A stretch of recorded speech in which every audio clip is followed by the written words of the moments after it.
All right, so Diane writes in, "Hey Josh, I'm a fan. I've been keeping an eye on your YouTube videos and some of your blogs for a couple of years now. Much obliged, Diane. I'm single and always excited when you tailor your information for singles. I just watched your first installment of Roth conversions for singles tonight, and I'm looking forward to the rest of the discussion. I'm 56 now and plan to stop working when I return 61, so 5 years. Even I can figure that in my head without taking the trusty old my trusty old calculator. All right, at that time, barring recession, I expect to have around $1 million in my 401k. I plan to roll it over to an IRA, then live off it and combine with Roth conversion and not touch Social Security until she's 69. Gotcha. I can't imagine what a tax liability and RMD mess I might be up against, though, in my 70s and beyond if I leave all of this sit in my IRA. I expect $38,000 from Social Security at 69, and by 70, I'm thinking I need about $60,000 a year to live off. All right, so 60,000 minus 38,000 is 21,000. As you discuss this topic, it'd be wonderful if you had a bit of time and space to address your opinion of the situation. All right, well, you get a couple things going on here. One is you're fine, Diane. There's no challenge here to you at all. The issue that always comes to mind is, remember, the Social Security benefit that you're saying is in today's numbers. Does that make sense? So this is what we have to extrapolate. So you're expecting to have $1 million. Well, that's $1 million in the future, I presume, because you're saying you might have $500,000 now, and you're adding $10,000 a year. You're gonna get a certain amount of growth, and after a certain amount of time, you have $1 million. So your Social Security benefit is going to be much higher in terms of real dollars than what you're stating here, if that makes sense.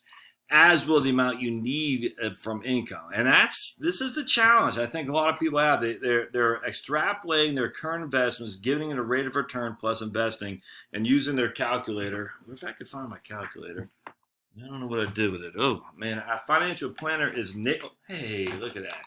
So they're using their calculator and they're saying, look, I'm going to have, I got $1 million, I got 500,000 in my account now. I'm going to add 15,000 a year to it. I'm going to get 8% a year rate of return. I'm going to do that for 15 years. I'll have 2 million by the time. Is that right? 15? Yeah, I guess so. I'm adding 15,000 a year to it. 1 second. Yeah, 15,000 a year. So, hold on a second. Let's make sure I got that right. 12. Enter. There we go. Change that. I can make sure I do 12 payments a year. So I'm adding 15,000 to it as my payment. I got 500,000 in there right now. I'm getting 8%, doing it for 15 years. I'll have 789,000 in there. Yeah, excuse me. You always got to make sure when you're running your financial calculator to do 12 payments per year, if that makes sense. Because if you only do one, it's going to screw you up. So always make sure you're doing 12 for payments per year as opposed to one. Even if you're just doing one lump sum of 15,000, you got to make sure you got 12 payments a year, or else it's going to skew it. Anyway, so she'll have 700, in this case, $789,000. All right, but that takes future earnings from the 8% a year. Now, Social Security, what the Social Security statement shows is that you're going to get 38,000 a year. That's in today's numbers. So 789,000 in her 401ks, and the future numbers, 38,000 is in today's numbers. So we got to inflate that 38,000. And she's going to take it in 13 years. So here we're going to go clear this guy out. Oops. We're going to clear this. So we got 38,000 now. And we're going to say no payment. We're going to 2.6 is her rate of return. 15 years. What do we say? 13 years from now. So that 39,000 is her present value.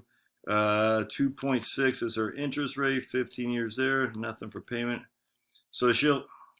Oops, now I got to go back to making that one payment a year. You always got to, I'm telling you, you got to change your payments per year to keep up with what you're doing. It's tough, but you'll be able to figure it out. So that's going to be, she'll have $57,000 by the time she takes Social Security in 13 years. All right, so now we got 790,000, whatever it was, plus 57,000 a year in Social Security. All right, but now we also got to do inflate it for her expenses. She thinks it's going to be 60,000 a year. 60,000 is that. And then we're going to inflate that by 3%. So her needs will be 93,000 there. All right, does that make sense? So we have 90.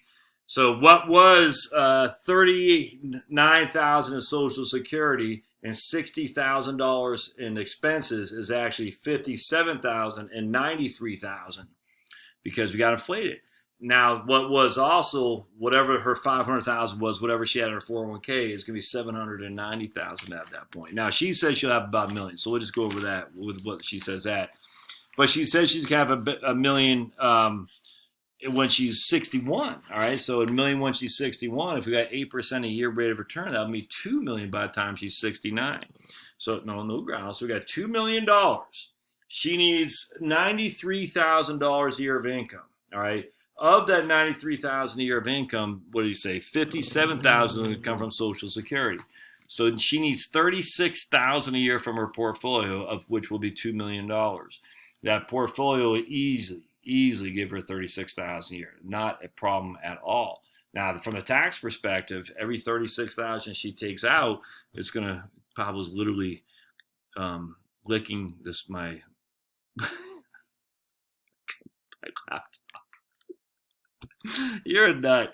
What a nut. Anyway, so of that $36,000, which is going to cost her, we'll just say $25,000 a year for 25% of taxes. So we do 36,000.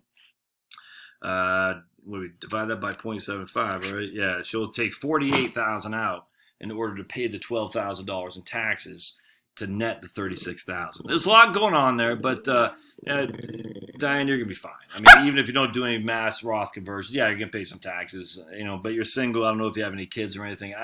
I'm not sure I sweat it too much. As you sit here today, it's not a big issue because no matter what's gonna happen, you're going to get enough from your IRAs in which you're never going to be at a zero tax rate just because the amount that's coming from your IRA is going to make your Social Security subject to taxation. There's no getting around that. So I'm not so sure I'd be sweating Roth conversions.